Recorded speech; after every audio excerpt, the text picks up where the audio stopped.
Okay, everybody, I have the lead actor of Jigsaw, Matt Passmore, joining me today, and he plays Logan Nelson. And Matt, I wanted to ask you to start off, Logan Nelson, can you give us a little insight into who this character is? Because from the trailers, it looks like he's a doctor of some sort. Well, he's a coroner. He's the chief medical examiner for his district. So detectives come to him because the bodies come to him on the table, and he helps with the forensics and tries to piece together clues and help them try and catch this guy. For a role like this, did you have to audition, or were you offered this role? How did that go about? I put an audition down, and then the producers wanted to meet over a lunch. And when we met, I hadn't read it yet, so they were like, okay, well, you need to read it because, what's the point of talking? And turns out that they were big fans of a show I did over here at the States. And, then when I read it, I went, oh, crap, this thing's awesome. Twists, it's bringing all the fun back to Saw. And so, from there, they were pretty keen from the word go. So I was pretty blessed with an easy ride into this one. Yeah, that's really cool. And I mean, when you read the script, was there a point, because we know the Saw movies can get like really gory and twisted. Did you say to yourself at one point though, like, what am I getting into? Like, are they going to put me in traps? Like, did that kind of run through your head? Well, it's I was told this by a mate well and truly after I started shooting, which is good because it's pretty intimidating, but it's in the Guinness Book of Records as the most successful horror franchise of all time. So, that's intimidating, as in don't screw it up. And yeah, there's also a family of people in Saw.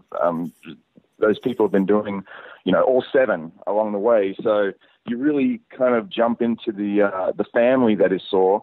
And straight away, reading the script, I thought, oh, this is really hearkening back to the first one. It's not about the gore and it's not about the grotesque traps in this one. It goes back to that psychological choices that the first film really put people into, and I really liked that. I thought, okay, this is getting back to its roots, which I thought was perfect.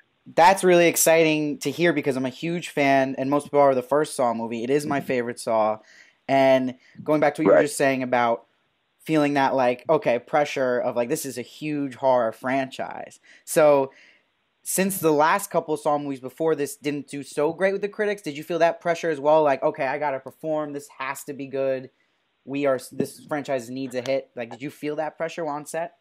Yeah, it's a good pressure too because the Spirig brothers and I were able to really walk this fine line in any scene we were doing. So we would discuss this the tone of what we were doing and just making sure we really got it right, so that the audience didn't feel like they were being cheated, or it is quite easy to cheat in a horror film and then go like, oh, this person did it. So I think the thing that's always been great about Saw, along with the psychological testing that goes on, and John Kramer trying to get people to appreciate life again, is there's this Cluedo element and the twists.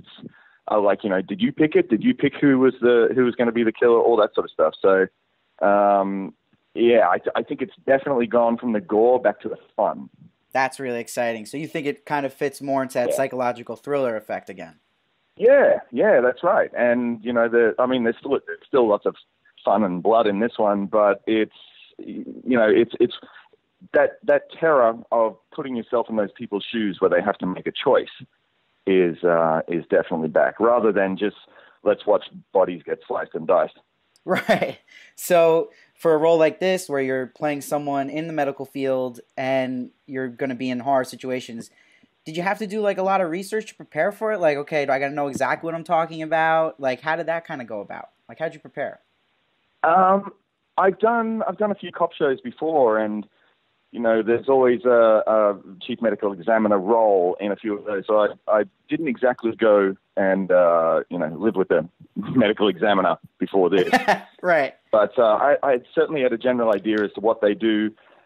We had an advisor on set for all of the scenes that were in the coroner's office. So there was someone there really guiding me through. Okay, this is how we first approach your body. This is what we do with the organs, all that sort of stuff.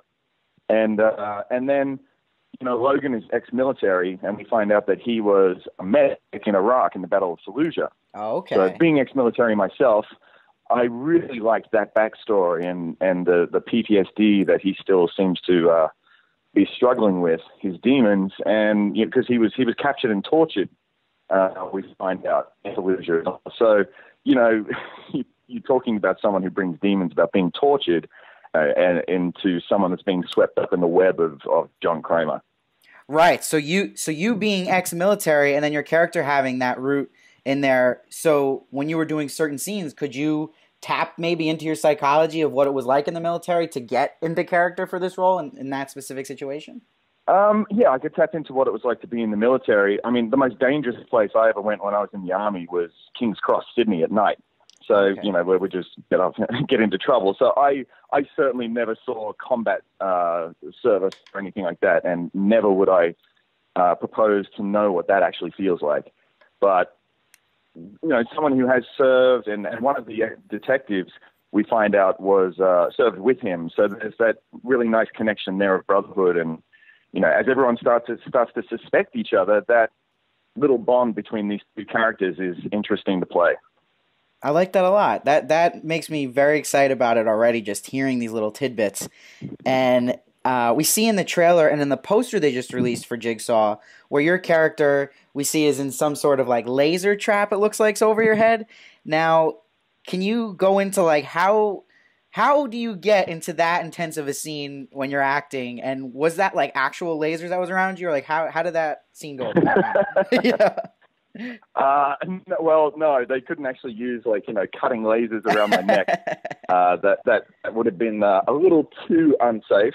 Although I was in Toronto, so anything could have happened.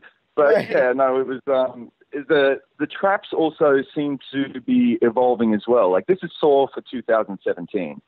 It's not a complete reboot, which I really liked. It takes into account the canon of everything that's gone before it.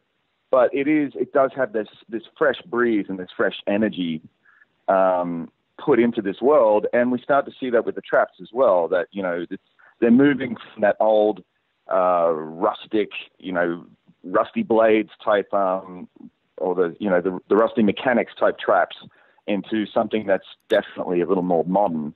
And nowhere do we see that more than the laser trap. Right. So I was going to ask too, while we're on the topic of traps, I saw on your Instagram that you had tried on the reverse bear trap, classic iconic trap. Now, when you put that on, yeah, that thing is no joke. Yeah. Is it real though? Like, could you no could you hurt yourself with that thing on?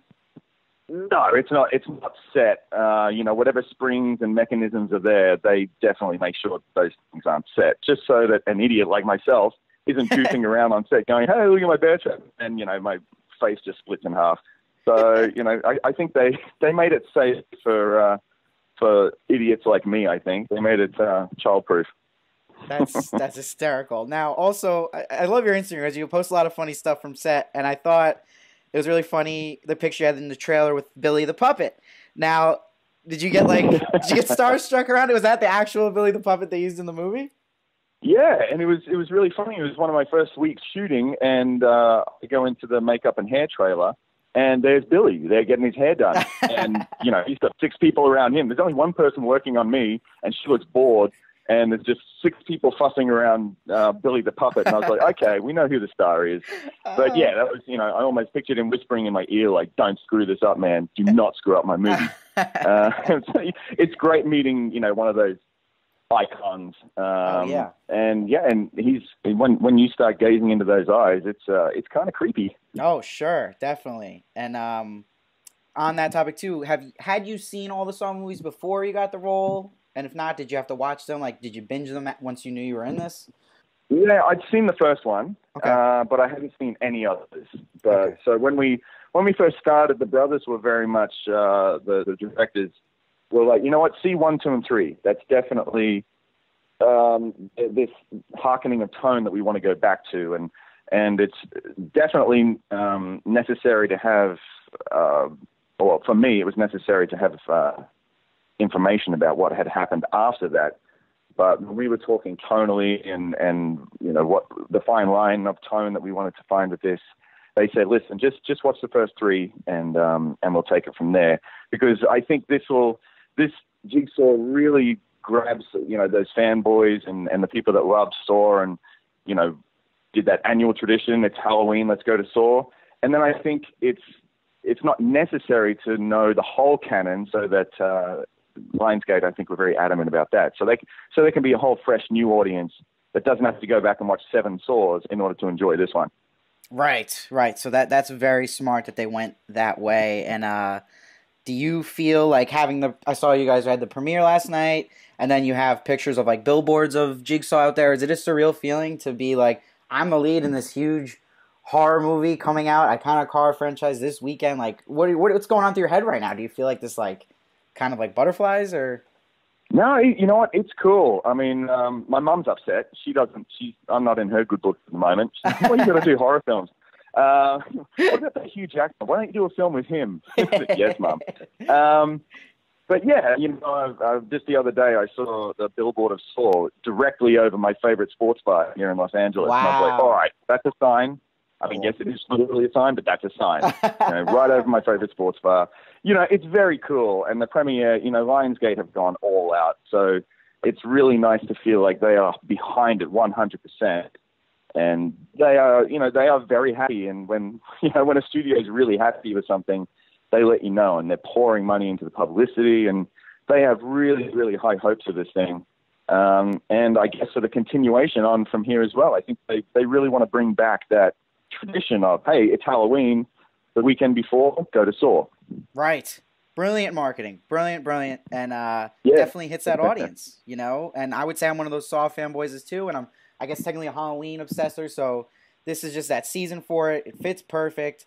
Now, you don't have to answer this question because we don't want any spoilers, but I have to ask, is there a chance we're going to hear that iconic twist music from all the Saw movies past in this movie? The da-da-da, da-da-da-da-da. Are we going to hear that? You are definitely going to hear that. They've gone back with the same composer that's composed the music for all of them. And there is some different music in this. There's a different kind of fresh tone, but that theme is absolutely there, and it really kicks in some big climactic moments. So great. It got when that really kicked in at a certain point last night. The audience was clapping and cheering and stuff like that. So yeah, wow. It's giving you more of what you know, and also a fresh, new, fun roller coaster to go on. Excellent. That gets me so excited. Everyone listening, all my Saw fans, go see Jigsaw opening this weekend. It's a perfect Halloween movie to take a date, a friend. Go by yourself if you want.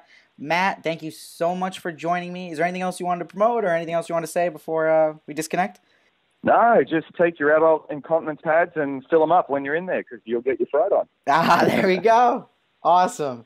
Well, Matt, thank you so much for joining me. I hope to talk to you again soon, and I can't wait to see the movie. Cheers, mate. Thanks.